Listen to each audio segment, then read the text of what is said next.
All right, so it looks like they're going to do it. They're trying anyway. The daylight savings time. 62% of Americans in a .gov survey say they hate it. They don't like springing forward and falling back, or falling back and springing forward. They don't want just set the time up. Now, Congress had done this before in the 1970s. Might have been 1970. But then after about 10 months or 10 weeks or something, Americans complained. They said, oh, my kids are out there waiting for the bus in the dark. Do something. So they got rid of it. Whether or not Musk and Vivek or Ramaswamy can make this thing work, because Congress has to do it, but they can get in there and push for it. Senator Markey from Connecticut, he's trying to get this thing so that we just set the time, leave it as it is. Originally, it started a long time ago. They say Ben Franklin, but Franklin really wasn't the one. Come on. July 1908 in Manitoba, Canada.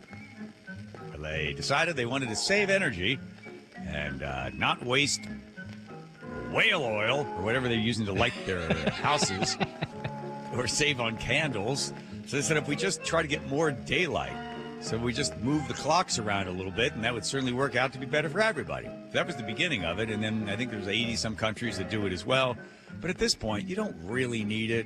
We just want to try to get as much daylight as possible. So it looks like they could possibly get that thing to go through if Congress approves, then we just set the clock and just leave it. Now, the people in Detroit, in the Midwest there, they don't like this because we're not going to get any sunshine until like 9 o'clock in the morning, right? 9 a.m., we'd look at the clock and be like, oh, well, look, it's 9 o'clock, the sun's coming up. So they're not so happy, but I'm sure eventually people would adjust to it.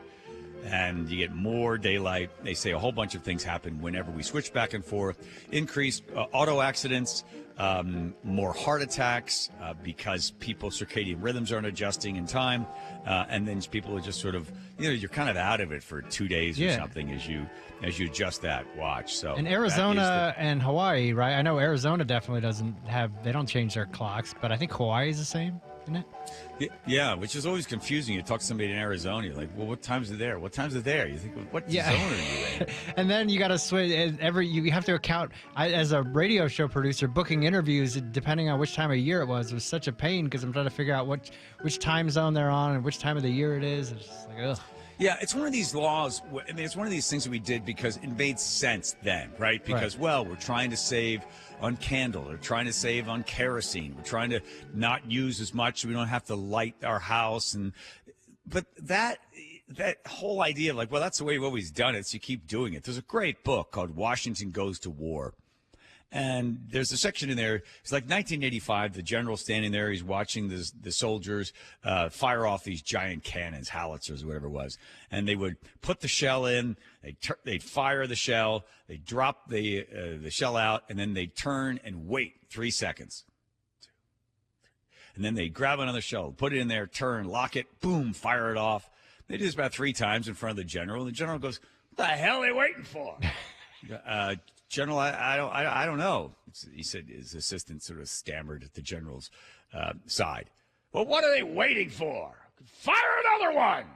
He goes, this is just the way they've been trained, sir. The general said, well, find out why they're waiting.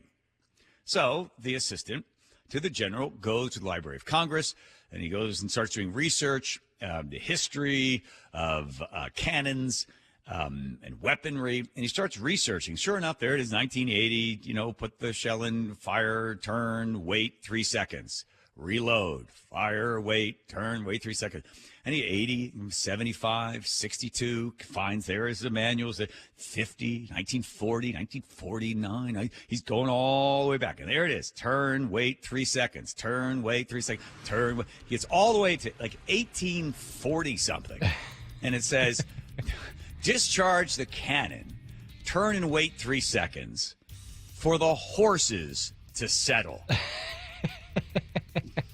He's like, yay! Right? Yeah. So when they were making the rules and, how to fire these things off, well, that's the way we've always done it. Right.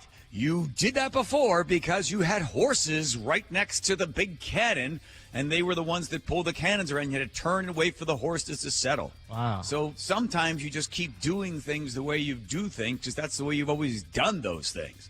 Same thing with this. Well, we turn it back because we're trying to save blubber oil or whatever, right? We don't need it. Let it go.